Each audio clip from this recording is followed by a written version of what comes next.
جوان آخر حیدر حیدر حیدر شوق خونسر حیدر حیدر حیدر. بہترین انداز قوم طالب.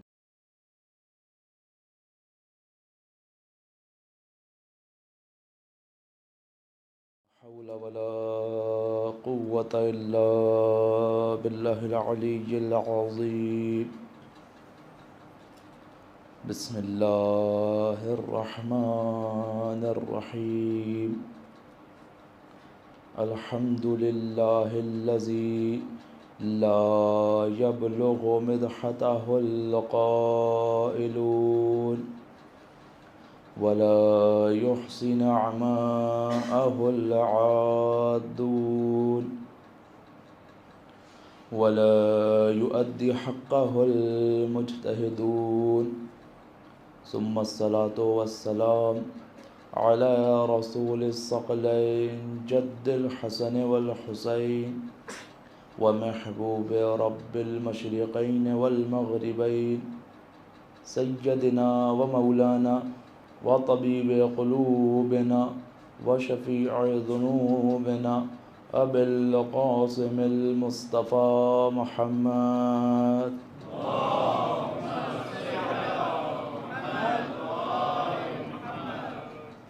وعلى أسد الله الغالب غالب على كل غالب علي ابن أبي طالب وعلى أهل بيته الطيبين الطاهرين المعصومين المظلومين اللعنة الدائمة على أعدائهم أجمعين من الآن إلى قيام يوم الدين. بسم الله الرحمن الرحيم. رب اشرح لي صدري ويسر لي أمري واحلل عقدة من لساني يفقهوا قولي. أما بعد فقد قال امام الحسين عليه السلام مثلي لا يبايع مثله. طلبات پڑھیں محمد وآل محمد.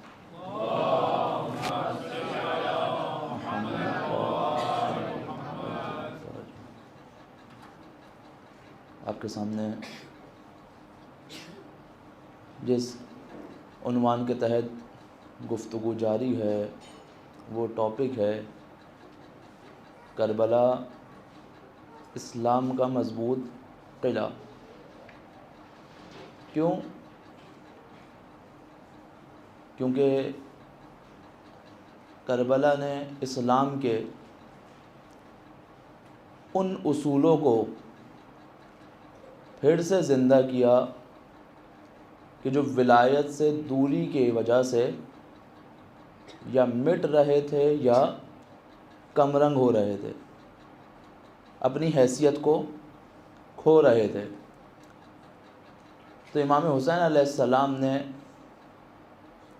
ان قوانین کو، ان اصولوں کو بہترین انداز میں یاد دلایا کہ نکلتے ہوئے اپنے بھائی کو وصیت کرتے ہوئے کیا کہتے ہیں؟ میں کیوں نکل رہا ہوں؟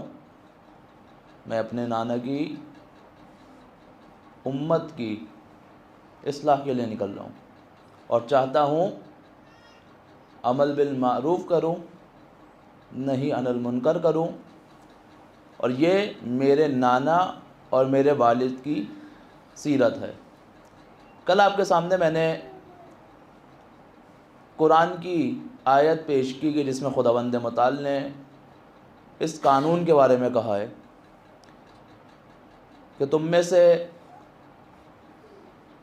قوم کیوں نہیں، امت کیوں نہیں لوگوں کو خیر کی طرف بلاتی اور عمل بالمعروف نہیں کرتی، نہی عن المنکر نہیں کرتی، حالانکہ اسی میں ان کی کامیابی ہے. پھر آپ کے سامنے بیان کیا امت کس کو کہا جاتا ہے. امت یعنی آپس میں کلیکٹیو بیہیویئر، ایک دوسرے کے ساتھ مرتبط ہونا اور مل کر ایک امت کو تشکیل دینا. ممکن ہے ایک مقام پر ہزاروں لوگ ہوں، وہ افراد کہلائیں گے، امت نہیں کہلائیں گے. کب تک؟ جب تک وہ آپس میں ایسا بیہیویئر نہیں رکھتے کہ ان کو امت کہلایا جائے. مثال کیا دی تھی؟ نماز جماعت، کہ اگر 100 لوگ پیچھے کھڑے ہوں اور ایک شخص کو آگے کھڑا کر دیا جائے اور یہ پیچھے والے 100 افراد اپنی فرادہ نماز پڑھتے رہیں تو آگے کھڑے ہوئے کو امام نہیں کہا جاتا. کب تک؟ جب تک یہ پیچھے والے اپنی فرادہ نماز کو جماعت کے اندر تبدیل نہیں کر لیتے. جیسے ہی یہ جماعت کی نیت کریں گے، اب جو آگے شخص کھڑا ہے وہ کیا ہو جائے گا؟ امام ہو جائے گا. یہی وجہ ہے کہ ہر دور میں ائمہ شکوہ کرتے ہوئے نظر آئے. اتنے محبین ہیں، اتنے چاہنے والے ہیں، لیکن کیا کہہ رہے ہیں؟ ہم قیام نہیں کر سکتے، ہمارے پاس امت موجود نہیں ہے. کیسے یہ سلسلہ کیسے بنے گا؟ کیسے انسان امت بن سکتا ہے؟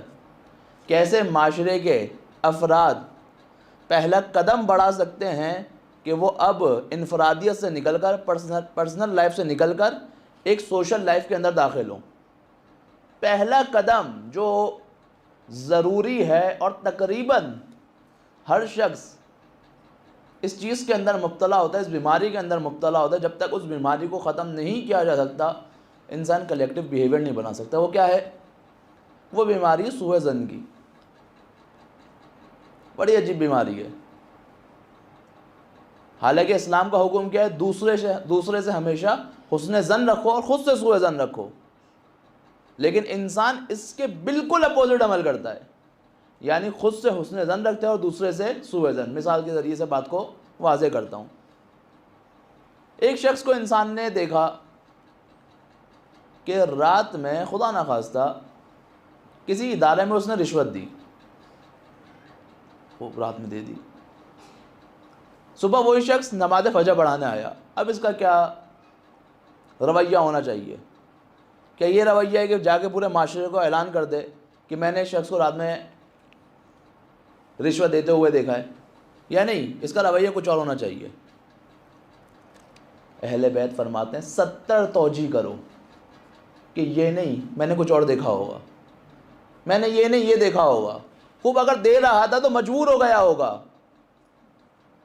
نماز فجر پیچھے پڑھیں؟ کہاں پڑھو. کیوں؟ کیا پتہ نماز شب میں جا کے اس نے خدا سے معافی مانگ لی ہو، ہمیں کیا پتہ، اور خدا نے اس کو معاف کر دیا ہو.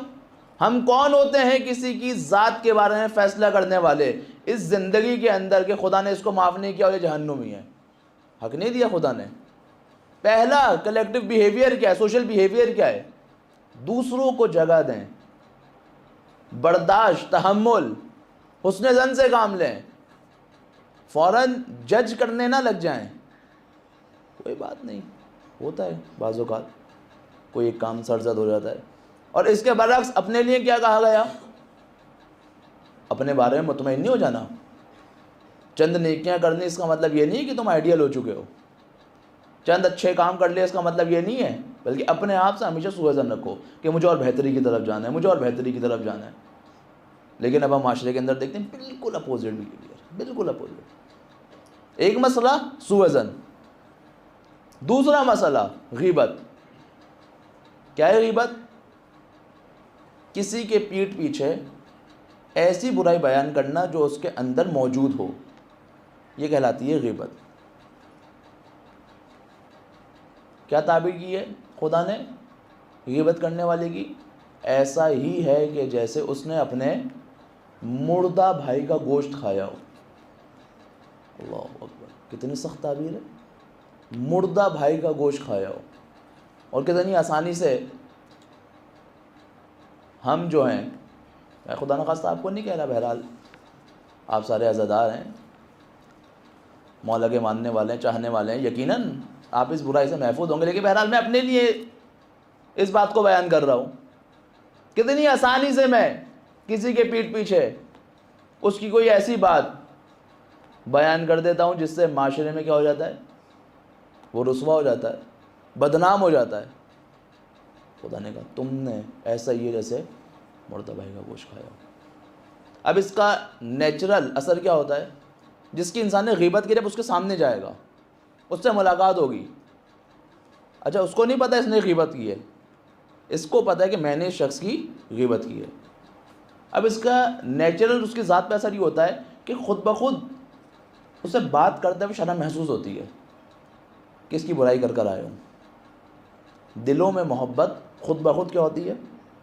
کم ہونا شروع ہو جاتی ہے. اور پھر انسان سوشل لائف سے نکل کے انفرادی لائف کے اندر چلے جاتا ہے. دلوں کے اندر دوریاں پیدا ہوتی ہیں. پہلا مسئلہ سوء ظن، دوسرا مسئلہ غیبت، تیسرا مسئلہ غصہ اور برداشت کا نہ ہونا. یہ ہمارے سوسائٹی سے لے کے گھروں تک کا مسئلہ ہے.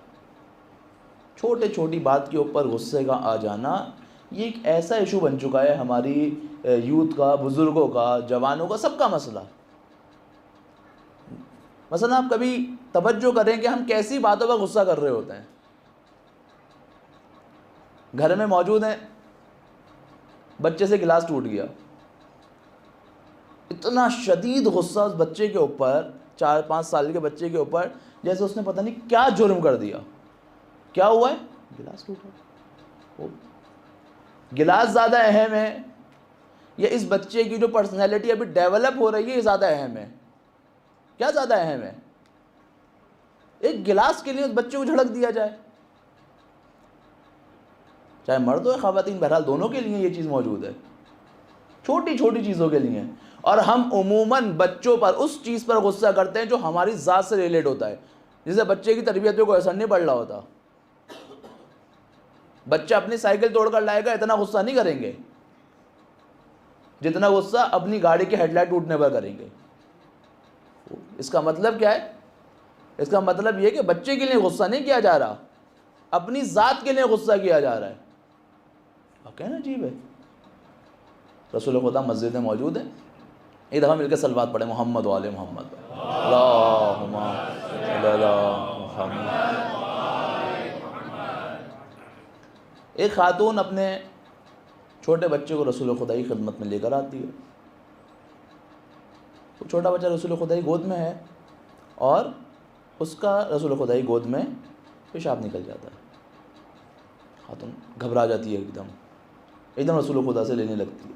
خدا نے کہا نہیں، ٹھہر جاؤ، یہ جو میرا لباس نجس ہوا ہے نا یہ 3 بار پانی ڈالنے سے پاک ہو جائے گا، لیکن یہ جو تم ایکٹ کر رہی ہو نا اس سے جو اس بچے کے ذہن میں اثرات آئیں گے وہ پاک نہیں ہو پائیں گے.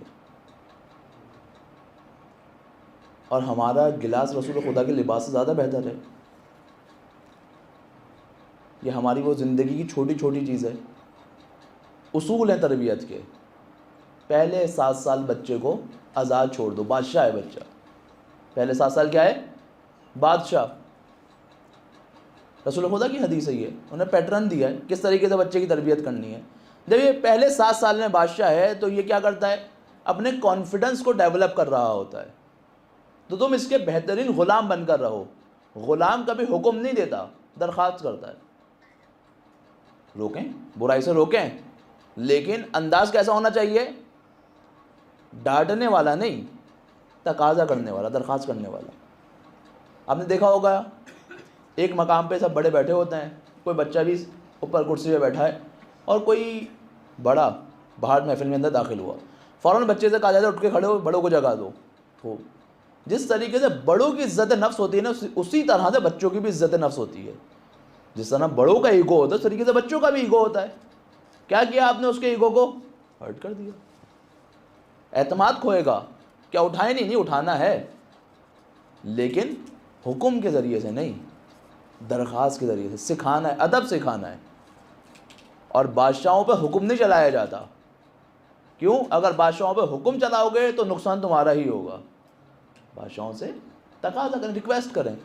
کہا دوسرے 7 سال، پہلے 7 سال بادشاہتی زندگی. البتہ اس کے اندر بھی 3 چیزیں ہیں: خود کو نقصان نہ پہنچائے، کسی اور کو نقصان نہ پہنچائے، اور کسی قیمتی شے کو نقصان نہ پہنچائے، تاکہ بالآخر زندگی گزارنے کے اصول سیکھے کہ میں نے کبھی خود کو نقصان نہیں پہنچانا، کسی اور کو نقصان نہیں پہنچانا، کسی شے کو جان بوجھ کر نقصان نہیں پہنچانا. بہرحال سکھانا ہے، لیکن انداز، رویہ ڈانٹنے ڈپٹنے والا نہیں ہوگا، بلکہ انداز کیا ہوگا؟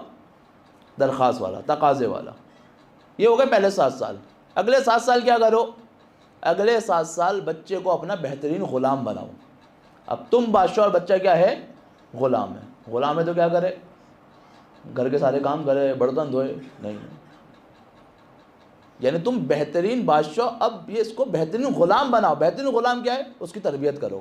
سیرت پڑھیں کس طرح امام سجاد غلاموں کو لیا کرتے تھے اور تربیت کر کے چھوڑا کرتے تھے۔ اس طرح اولاد کی تربیت کرو جس طریقے سے ایک بہترین مالک ایک غلام کی تربیت کرتا ہے۔ اس میں بچے کو سکھاؤ کہ ادب بڑوں کا کیا کیسے کیا جاتا ہے، اس میں بچے کو سکھاؤ بولنے کا انداز کیسا ہونا چاہیے، اس میں اولاد کو سکھاؤ چلنے کا انداز کیا ہونا چاہیے، اس میں اولاد کو سکھاؤ کہ کس طرح محرم اور نامحرم میں تفریق کرنی ہے۔ سکھانے کا انداز ہے۔ دوسرے 7 سال بہترین غلام بنا کر رکھو، یہ ہوگا 14 سال۔ کہا تیسرے 7 سال اس کو اپنا وزیر بناؤ۔ وزیر سے کیا کرتا ہے بادشاہ؟ مشورہ کرتا ہے۔ ہماری اتنی انکم ہے، بیٹا تم بتاؤ کہ گھر کا خرچہ کیسے چلے گا، یہ پروگرام میں نے آرگنائز کرنا ہے، بیٹا تم بتاؤ اس کو کیسے آرگنائز کیا جا سکتا ہے، یہ آپ کی ذمہ داری ہے، یہ آپ اس کو انجام دیں۔ بادشاہ حکم دیتا ہے، وزیر سے مشورہ کرتا ہے اور وزیر سے کام کرواتا ہے۔ اس میں کیا ہوتا ہے؟ اس 7 سال کے اندر وہ اپنی زندگی گزارنے کے طریقوں کو سیکھتا ہے اور ڈیسیجن میکنگ پاور اس کے اندر آتی ہے۔ پہلے 7 سال میں کانفیڈنس ڈیولپ ہوا، اگلے 7 سال میں اس نے ادب سیکھا، اور اس کے اگلے 7 سال میں اس نے ڈیسیجن میکنگ پاورز کو سیکھ لیا۔ کہا اب اس کو چھوڑ دو، اب یہ ایک بہترین زندگی گزارنے کے لیے بن چکا ہے۔ یہ اصول ہیں اسلام کے، اور ہم بعض اوقات غیروں کے سامنے بچوں کے ساتھ ایسا رویہ رکھنا واقعاً ان کی پوری زندگی پہ اس کا نقش چھوڑ سکتا ہے، پوری زندگی میں۔ اس لیے کچھ اسلامی ممالک میں ایجوکیشن شروع ہی تقریباً 6.5-7 سال سے ہوتی ہے۔ ہمارے ایک دوست ہیں، قم میں ہی موجود ہیں، تقریباً 4 یا 5 کلاس میں ہوں گے۔ اسپیچ کے لیے ان کو بلایا گیا، کلاس کے سامنے خود انہوں نے اپنا واقعہ ہم سے نقل کیا۔ بلایا گیا، جب وہ اسپیچ دینے کے لیے آئے تو کلاس کے بچوں نے ان کا مذاق اڑایا، کلاس کے بچوں نے مذاق اڑایا۔ کانفیڈنس ایسا شیل ہوا کہ آج تک ممبر پہ آنے سے خوف کھاتے ہیں، لوگوں کو فیس کرنے سے خوف کھاتے ہیں۔ ہمارا ایک چھوٹا سا ڈانٹنا، ہمیں اندازہ بھی نہیں ہے کہ اس کی تاثیر کہاں تک جا سکتی ہے، چھوٹا سا ڈانٹنا۔ اور ہم کیا چاہتے ہیں؟ امام کا سپاہی بنائیں۔ امام کا سپاہی ایسے نہیں بنایا جاتا۔ سیکھیں، کتنی بافضیلت ہوں گی وہ خواتین کے جن کی اولاد آیت اللہ سستانی جیسی ہے، کتنی بافضیلت ہوں گی وہ خواتین کے جن کی اولاد رہبر معظم جیسی ہے۔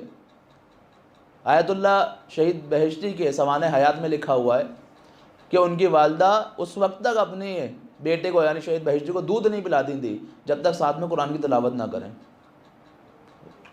ہر چیز کی تاثیر ہے۔ ایک ایک عمل، مشہور و معروف واقعہ سن رکھا ہوگا آپ نے۔ ایک دفعہ ایک بزرگ عالم دین اپنے بچے کو ایک ایسا عمل کرتے ہوئے دیکھتے ہیں جو ان کے بہت زیادہ ناگوار گزرتا ہے۔ یہ کیا، کیسے کر دیا؟ میں نے تمام مستحبات کا خیال رکھا تھا، تمام مکروہات کا خیال رکھا تھا، بہت سوچا کچھ ذہن میں نہیں آیا۔ اپنی زوجہ کو بلایا کہ آپ کو کچھ یاد ہے آپ نے ایسا کچھ کیا ہو؟ کہا نہیں۔ بہت دیر سوچنے زوجہ نے کہا ہاں، ایک دفعہ انار والا باہر سے گھر سے گزر رہا تھا، تو میں نے انار خریدنے سے پہلے اس کی اجازت کے بغیر انار کے اندر سوئی چبو کر اس کے رس کو چکھا تھا کہ یہ انار میٹھے ہیں یا کھٹے ہیں۔ کہا بس یہی وجہ ہے کہ آج اس نے جو یہ عمل انجام دیا ہے، اگر آپ نے اجازت لے لی ہوتی تو اس کی تربیت کے اندر یہ مسئلہ نہیں آتا۔ ایک ایک عمل ہمارا آئینہ ہوتا ہے ہماری اولاد کے اعمال کا، ایک ایک عمل۔ تو کیسے تیار کرنا ہے معاشرے کو؟ ان چھوٹی چھوٹی چیزوں کو اگنور کریں۔ برداشت ہونی چاہیے، صبر ہونا چاہیے۔ گھر کے اندر شوہر اور بیوی کے درمیان برداشت و صبر۔ اگر انسان گھر میں سوشل بیہیویئر اچھا نہیں رکھے گا تو گھر کے باہر کیسے رکھے گا؟ یہ تو اولاد سے والدین کا رابطہ، شوہر صبح سے نکلا ہوا ہے، تھکا آ رہا، گھر آیا 10,000 مشکلات کے ساتھ، اور آتے ہی گھر کی ٹینشن شروع، یہ مسئلہ ہے، یہ مسئلہ ہے، یہ مسئلہ ہے، یہ مسئلہ ہے۔ تو نیچرل ری ایکشن ہی ہوتا ہے کہ کہیں کا غصہ کہیں پہ اتر جاتا ہے۔ جب کہیں کا غصہ کہیں اترتا ہے تو کیا ہوتا ہے؟ پھر اس کے بعد آپس میں رابطے خراب ہونا شروع ہوتے ہیں۔ خواتین کو اس بات کا احساس ہونا چاہیے کہ جب کوئی تھک کر آتا ہے کم از کم 10 منٹ تک کسی موضوع پہ بات نہ کریں، خود سے کچھ بتائے تو سنیں، صرف پانی لا کر دیں، خدمت کریں۔ جب انسان کا ذہن سکون میں آ جائے اس کے بعد اگر کوئی چیز ڈسکس کرنی ہے تو کریں۔ عرب کا اوائل کا دور ہے، تازہ تازہ اسلام آیا ہے۔ ایک جوڑا ہے جس کے ہاں بیٹا ہوا کچھ سال بعد، اور اس بیٹے کی علالت کی وجہ سے انتقال ہو گیا۔ شوہر جو ہے وہ سفر پر موجود ہے، سفر سے واپس آیا، بیٹھا، زوجہ نے کھانا وغیرہ دیا، اس کو ریلیکس کیا، بات لینے کا، جب بالکل ریلیکس ہو گیا، کہا مجھے آپ سے کچھ سوال پوچھنا ہے۔ کہا پوچھو۔ کہا یہ بتائیے کہ اگر کوئی ہمیں امانت دے اور پھر اس امانت کو ہم سے واپس مانگ لے تو ہمیں ناراض ہونا چاہیے، خوش ہونا چاہیے کہ ہم نے اس کی امانت کو صحیح سلامت لوٹا دیا؟ خوش ہونا چاہیے۔ کہا ہمیں اس کی امانت واپس کرنی چاہیے، نہیں کرنی چاہیے؟ کہا واپس کرنی چاہیے۔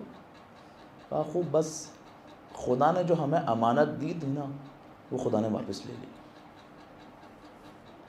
کتنی بڑی بات تھی، کس انداز میں منتقل کی۔ یہ شخص رسول خدا کی خدمت میں گیا اور اس ماجرے کو نقل کیا۔ رسول خدا نے ان دونوں کو دعا دی اور پھر ان کے یہاں ایک اولاد پیدا ہوئی جو مولا علی کی رقاب میں لڑتے ہوئے جنگ صفین میں شہید ہوئے۔ ایسے والدین ہوتے ہیں تو پھر اولاد ایسی پیدا ہوتی ہے کہ شہادت کے منصب پر پہنچے۔ یہ جب انسان اس رابطے کو رکھتا ہے اپنے گھر کے اندر، پھر وہ گھر سے نکل کر سوسائٹی کے اندر پینیٹریٹ کرتا ہے۔ کیوں؟ کیونکہ یہ جب بہت سارے گھر ملتے ہیں تو سوسائٹی بنتی ہے۔ تو پہلے مرحلے میں سوء ظن، حسن ظن، ان اخلاقی برائیوں کو ختم کریں اور اخلاقی فضائل کو اپنے اندر جمع کرنے کی کوشش کریں۔ غیبت سے دوری، برداشت اپنے وجود کے اندر پیدا کریں۔ یہ جب کریں گے تو خود بخود آپ کا بیہیویئر کیا ہو جائے گا؟ سوشل بیہیویئر ہوتا جائے گا، اور آپس میں ایک دوسرے کو برداشت کرنے کی قوت آپ کے وجود کے اندر آنا شروع ہو جائے گی۔ ان تمام چیزوں کے اندر جو بہت امپورٹنٹ ہے وہ کیا ہے؟ اہل بیت سے توسل۔ کسی مقام پر اگر آپ یہ دیکھیں کہ مجھ سے یہ عمل نہیں ہو پا رہا تو فوراً کیا کریں؟ اہل بیت سے توسل کریں۔ بہت ساری نمازیں، بہت ساری چیزیں، بہت ساری دعائیں اسی مورد کے اندر آئی ہیں کہ انسان ان ازواج مقدسہ سے متصل ہو اور بھی گڑ گڑائے ان کے سامنے کہ خدا کے سامنے میری درخواست کریں کہ میں اس مصیبت سے آزاد ہو جاؤں۔ صلوات پڑھے محمد و آل محمد پر۔ اللہ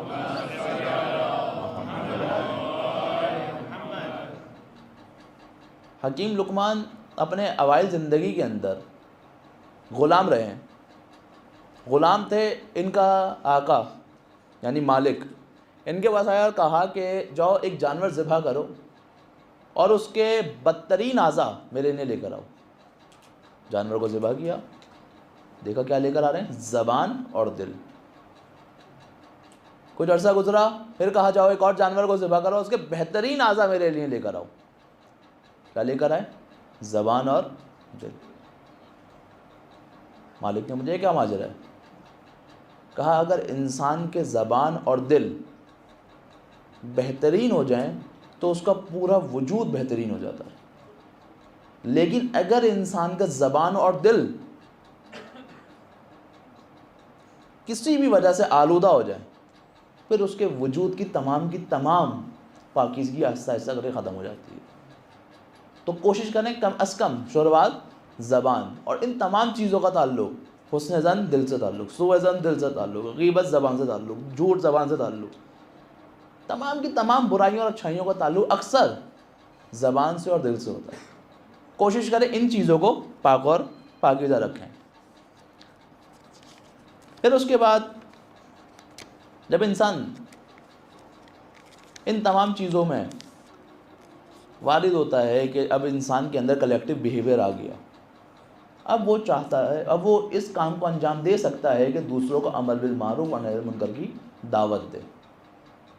لیکن ہم یہ دیکھتے ہیں کہ اگر اس کی اتنی زیادہ فضیلت ہے، جو امام کے کلام سے بھی میں نے بتائی، کل قرآن کی آیت بھی آپ کے سامنے لے کر آیا، اور بہت سی آیتیں اور نظروں سے گزری وہ بیان کی جا سکتی ہیں، اتنی آیتیں، اتنی روایتیں ہونے کے بعد یہ عمل بالمعروف ہمارے معاشرے سے کم ہوا کیوں؟ ایک سوال ہے نا کہ جب اتنی اس کی فضیلت تھی شروع سے لے کر اب تک، تو ایسی کیا وجہ بنی کہ آج یہ امر بالمعروف ہمارے معاشرے سے نکلتا جا رہا ہے، یہ کم ہو گیا؟ چند وجوہات اس کے اندر موجود ہیں۔ پہلی وجہ خوف کا ہونا۔ کس کا خوف؟ مثلا اوائل کے اندر خلفاء موجود ہیں، یزید کے دور کے اندر دیکھیں خلیفہ وقت ہے، امام نے جرت کی امر بالمعروف کرنے کی، نتیجہ کیا نکلا؟ وہ تو امام معصوم ہے کہ ہر کسی کے اندر اتنی جرت پائی جاتی ہے؟ واقعہ کربلا کے بعد اور لوگوں کو خوف ہو گیا کہ اگر یہ جب نواسے رسول کو نہیں چھوڑیں گے تو ہم کیا ہیں؟ ایک وجہ کیا ہوئی؟ خوف کا ہونا۔ دوسری وجہ ناراضگی۔ واقعہ عجیب ہے، انسان کسی کو اچھائی کی دعوت یا برائی سے اس لیے نہیں روکتا کہ کہیں ایسا نہ ہو وہ ناراض ہو جائے۔ انسان دیکھے، جبکہ روایتوں میں آئے دوست دوست کا آئینہ ہوتا ہے، اگر دوست کے اندر کوئی برائی پائی جاتی ہے تو دوسرے دوست کا یہ وظیفہ ہے، رسپانسبلٹی ہے کہ اس کو بتائے کہ تمہارے اندر یہ برائی پائی جاتی ہے، لیکن نہیں بتا رہا، کیوں؟ ناراض نہ ہو جائے۔ اب دیکھیں، یاد رکھیں، دوستی اور محبت یہ بھی خدا کے لیے ہیں، دشمنی اور نفرت یہ بھی خدا کے لیے ہیں۔ اللہ سے کرے دور تو تعلیم بھی فتنہ، املاک بھی، اولاد بھی، جاگیر بھی فتنہ، ناحق کے لیے اٹھے تو شمشیر بھی فتنہ، شمشیر ہے کیا، نعرہ تکبیر بھی فتنہ۔ جو بھی چیز اللہ سے دور کر دے، حتیٰ نعرہ تکبیر کیوں نہ ہو، اللہ اکبر کہے گلے کاٹے گئے نا اسلام کے نام پر، ہو ناحق کے لیے اٹھے تو شمشیر بھی فتنہ، شمشیر ہے کیا، نعرہ تکبیر بھی فتنہ۔ توجہ رکھیں اس چیز کے اوپر کہ ہر وہ چیز، دوستی ہو، محبت ہو، نفرت ہو، پیار ہو، جو بھی ہو، کس کے لیے ہونا چاہیے؟ خدا کے لیے، ذات کے لیے کوئی چیز نہیں ہونی چاہیے۔ خوب امر بالمعروف ایک وجہ کیا ہوئی؟ ناراضگی۔ اور ایک وجہ جو بہت بڑی وجہ ہے، اور یہ فساد یہودیوں کی وجہ سے آیا، وہ کیا ہے؟ اپنی ذمہ داری کو ادا نہ کرنا۔ خدا خود کرے گا، یہ چیز مسلمانوں کے اندر ہی پینیٹریٹ ہوئی، ہمیں کچھ کرنے کی ضرورت نہیں، امام خود آ جائیں گے۔ کربلا ہمارے لیے رول ماڈل نہیں ہے، ائمہ ہمارے لیے رول ماڈل ہو ہی نہیں سکتے، ہم کہاں وہ کہاں۔ یہ کس کی بات ہے؟ یہودیوں کی بات ہے۔ فرعون سے نجات دی حضرت موسیٰ نے فرمایا، یا قوم ادخلوا الارض ارض المقدسہ التی کتب اللہ لکم، اے میری قوم داخل ہو جاؤ اس زمین مقدس کی طرف جو پروردگار نے تمہارے لیے لکھ دی ہے۔ ابھی نجات دی ہے فرعون سے، معجزات دیکھتے ہوئے ہیں، کس طرح دریائے نیل کو شق کیا ہے، اپنی آنکھوں سے دیکھ کر آئیں۔ کیا جواب دے رہے ہیں؟ حضرت موسیٰ کو جو کہتے ہیں، اذهب انت وربک، تم اور تمہارا پروردگار جاؤ، فقاتل انا ہاہنا قاعدون، ہم لوگ یہیں ویٹ کر رہے ہیں، تم لوگ جا کر جنگ کرو، اور جب زمین خالی کر دو نا تو آگے ہمیں بلا لینا۔ ابھی تم اس نبی کے معجزے دیکھ کر آئے ہو، ابھی اتنی جلدی نافرمانی، یہ کیا ہے؟ یہ اپنی رسپانسبلٹی کو نہیں، ہماری ذمہ داری ہی نہیں ہے، امام نے کرنا ہے آ کر، اور پھر میڈیا نے آ کر اس پہ اور چار چاند لگا دیے، ایسی موویز بنائی، ایسے کریکٹرز ڈیزائن کیے کہ ہمارے نوجوانوں کو یہ لگنے لگا کہ مثلا امام زمانہ بھی شاید کوئی سپرمین، مین آف اسٹیل ہیں، ہمیں کچھ نہیں کرنا پڑے گا، آئیں گے اکیلے ہی سارے کاموں کو انجام دے دیں گے۔ لیکن اگر ایسا ہی ہوتا نا تو مولائے کائنات میں کوئی کمی نہیں تھی، سارے کام انجام دے سکتے تھے۔ ایشو کیا تھا؟ امت کا نہ ہونا، کلیکٹیو بیہیویئر نہ ہونا، یہی وجہ آج تک ہے۔ تو کیا بہانے؟ یہ ایسے کوئی بہانے کچھ نہیں چل رہے، کچھ بہانے نہیں چل رہے، کوئی فائدہ نہیں ہو، جتنے بھی بہانے کر دیں۔ جب امام نے آنا ہے۔ تو آخری بات، اسلام وہ واحد دین ہے، تاکید سے کہہ رہا ہوں، اسلام وہ واحد دین ہے جو انسان کی انفرادی یعنی اس کی پرسنل لائف کے لیے بھی آیا ہے، اور اس کے اجتماعی پہلوؤں کو بھی اسلام کور کرتا ہے۔ کیونکہ آخرت تک کے لیے ایک کمپلیٹ پیکیج ہے۔ انفرادیت کے لیے یعنی انسان کا اس کی ذات سے تعلق، خداوند متعال کہتا ہے انا ہدیناہ السبیل اما شاکرا و اما کفورا، ہم نے اس کی ہدایت کر دی، اب اس کی مرضی ہے کہ یہ ہمارا شکر ادا کرے کیا کفر کرے، اس کی مرضی ہے، ہم نے اس کی ہدایت کر دی ہے، ہم نے راستہ بتا دیا، یہ حق ہے، یہ باطل ہے، یہ نماز ہے، یہ روزے، تمام چیزیں اس کی ہم نے کلیئر کر دی، اب یہ اس کے اوپر ڈیپینڈ کرتا ہے کہ یہ آگے کیا عمل کرتا ہے۔ دوسری انفرادی تو تقریباً ہر دن بیان کرتا ہے، لیکن دوسری نظر یہ اسلام کے علاوہ کسی اور دین کے اندر نہیں پائی جاتی، صرف اسلام کے اندر۔ خداوند متعال کیا کہہ رہا ہے، ان اللہ لا یغیر ما بقوم حتی یغیروا ما بانفسہم، خدا اس قوم کی حالت اس وقت تک تبدیل نہیں کرتا جب تک وہ قوم اپنی حالت خود تبدیل کرنا نہ چاہے۔ تو ہم کیسے کہہ سکتے ہیں بیٹھے بیٹھے سارے کام ہو جائیں گے؟ ایسے ہی تو امام نے حضرت مسلم کو نہیں بھیجا نا، کوئی وجہ تو ہوگی، کوئی کام تو ہوگا، کوئی لاجک تو ہوگی۔ امام جعفر صادق علیہ السلام فرماتے ہیں، صلوات پڑھے محمد والے محمد صلی اللہ محمد والے۔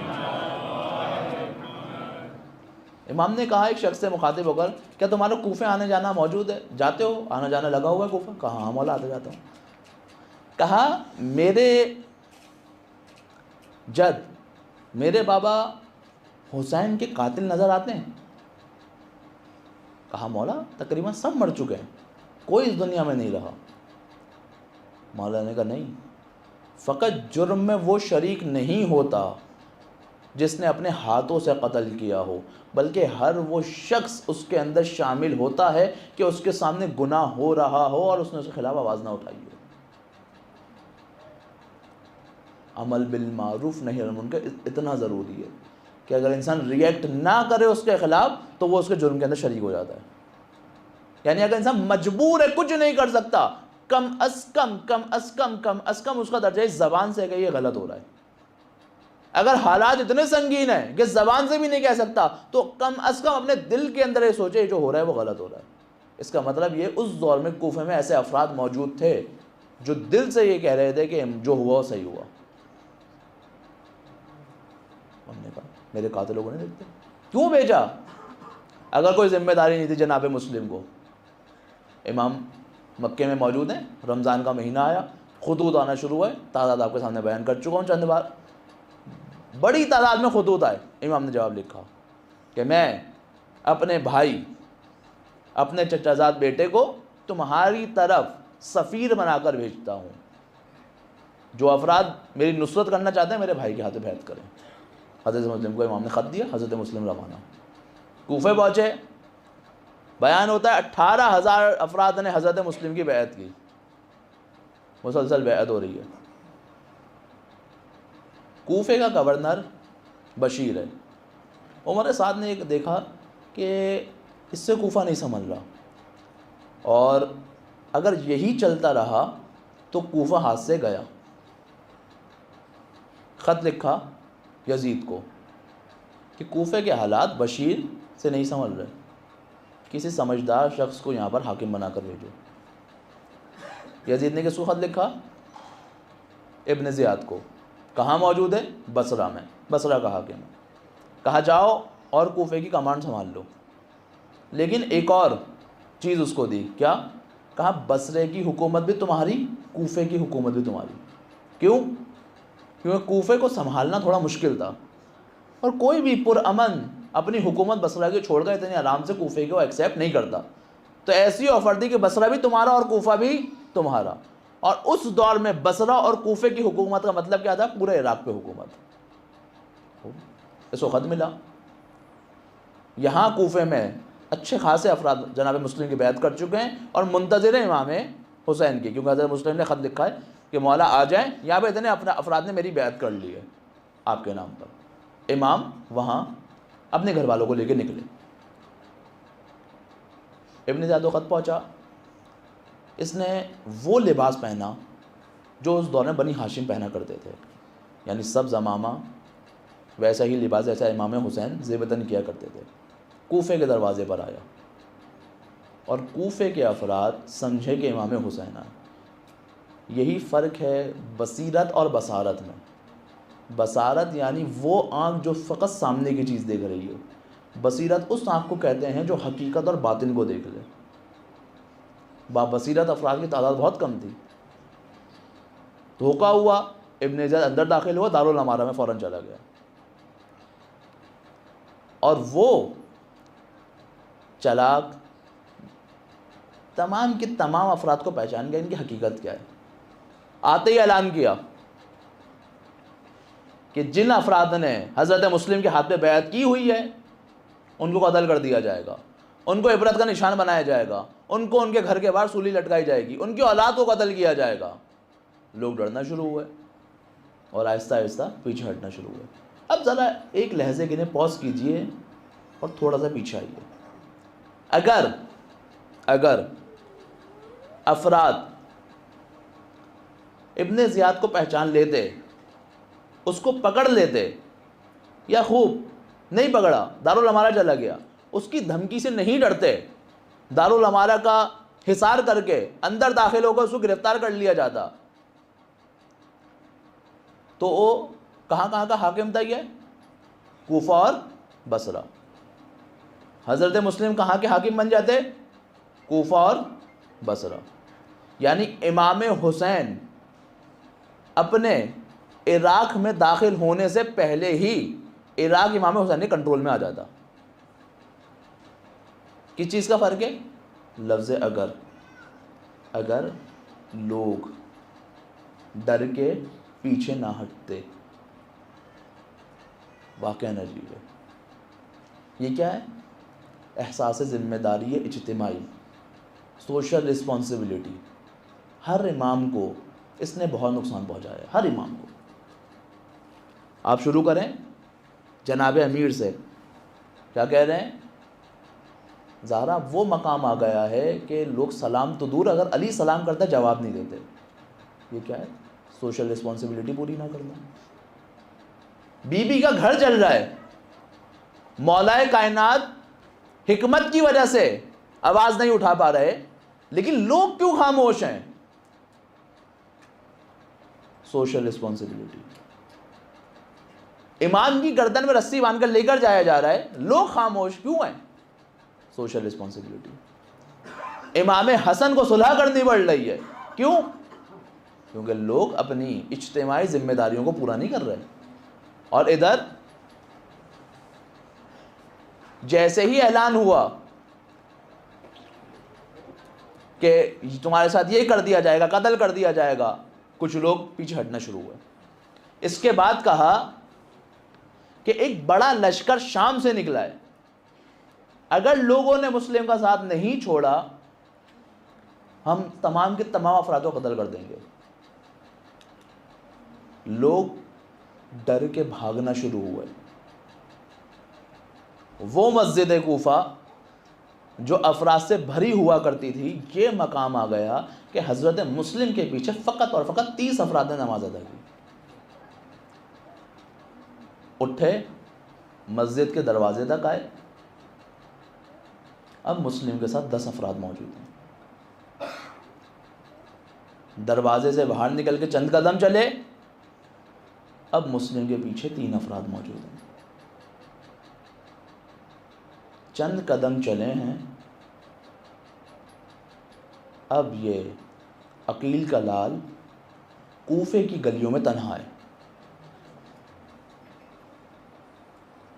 غریب الوطن ہے, راستہ نہیں جانتے. فکر صرف یہ ہے کہ میں نے اپنے مولا کو ان حالات سے آگاہ کر دیا تھا کہ اتنے لوگوں نے میری بیعت کر لی, ان حالات سے کیسے آگاہ کروں؟ جس دروازے پر جاتے پہرا موجود ہے, جہاں جاتے پہرا, جہاں جاتے پہرا. فوجیں نکلی ہوئی ہیں مسلمین عقیل کو ڈھونڈنے کے لیے. تھک ہار کر ایک گھر کے چبوترے پہ جا کر بیٹھے. اب مسلم بھوکے بھی ہیں اور پیاسے بھی ہیں. بہت سارے لوگوں نے حضرت مسلم کو الگ شمار کیا ہے, کربلا کے شہداء میں نہیں لکھا, غلط ہے یہ. امام حسین نے جناب مسلم کو اس وقت یاد کر کے بتایا کہ مسلم جو ہے وہ کربلا کے شہداء میں. کب یاد کیا امام نے؟ جب تمام شہداء کو رخصت کر چکے, تنہا اپنے خیمے سے باہر نکلے ہیں، دائنی اور نگاہ کی اور بائنی اور نگاہ کی. جب کسی کو نہیں پایا تو امام نے فرمایا اینا اینا مسلم ابن عقیل و اینا اینا ہانی ابن عروہ. اس وقت امام ان ہستیوں کو یاد کر کے بتا رہے ہیں کہ دیکھو ان کو کربلا سے جدا شمار نہ کرنا، یہ کربلا کے شہید ہیں. مسلم بھوکے بھی ہیں، پیاسے بھی ہیں. جس خاتون کا گھر تھا اس نے دروازہ کھولا، دیکھا ایک شخص بیٹھا ہوا ہے. اشارے سے پوچھا کون ہو؟ کچھ نہیں کہہ سکے، اشارے سے پانی مانگا. جناب مسلم کو پانی لا کے دیا، پانی پیا. خاتون کہتی ہے اے شیخ اپنے گھر لوٹ جاؤ، حالات بڑے عجیب و غریب ہیں، لوگ مسلم عقیل کو ڈھونڈنے نکلے ہیں، تمہیں پریشان کریں گے. یہ کہہ کے وہ خاتون اندر چلی گئی. کچھ دیر بعد آئی تو کیا دیکھتی ہے؟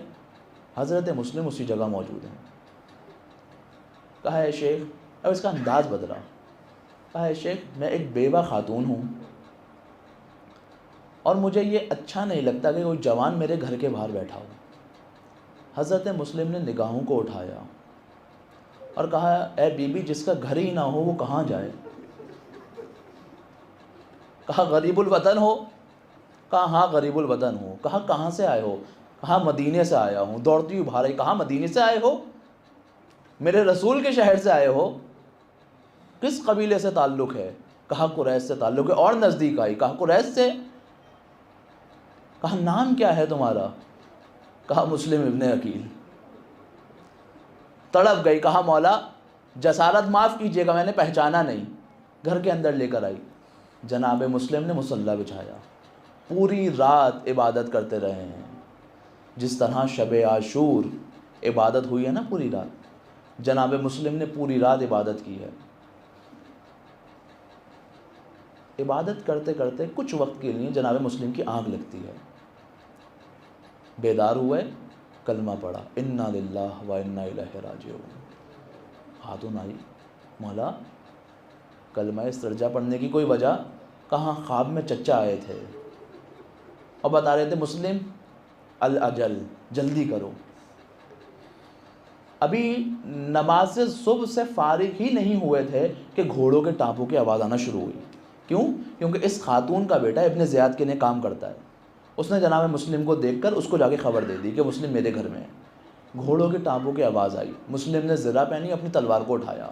وہ بی بی کہتی ہے اے مسلم باہر کہاں جا رہے ہیں؟ باہر خطرہ ہے، آپ گھر کے اندر رہ کر ہی دفاع کیجیے. جناب مسلم جانتے ہیں کیا کہتے ہیں؟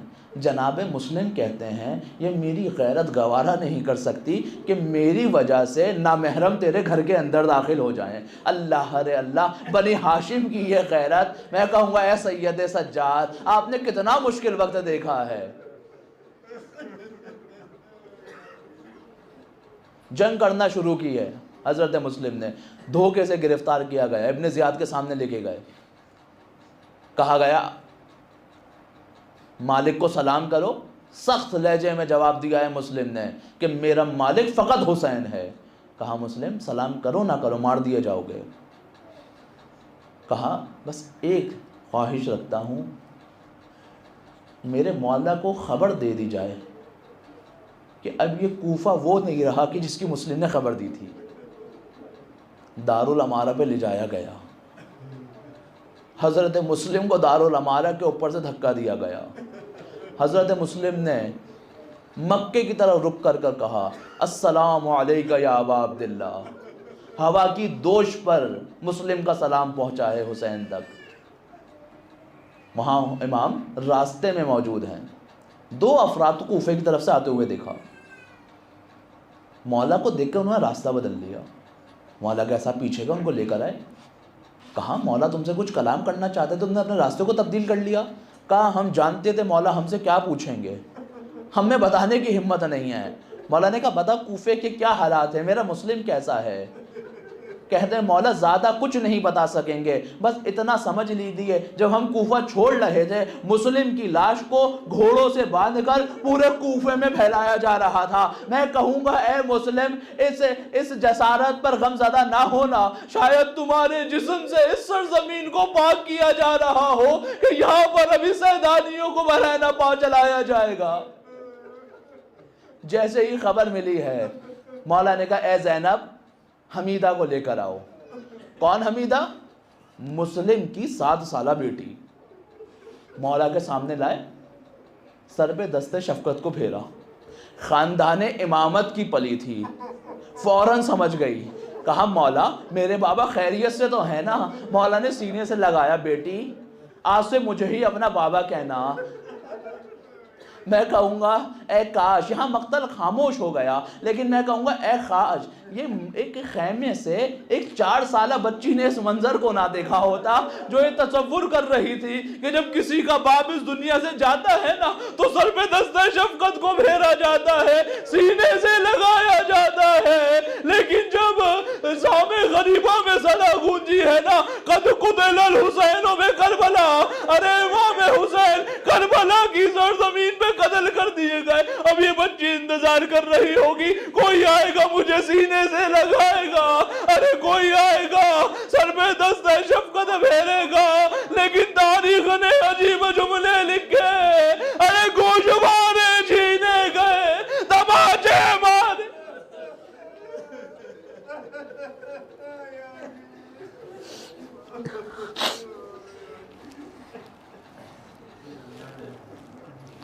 الا لعنت اللہ علی القوم الظالمین, سیعلم الذین ظلموا ای منقلب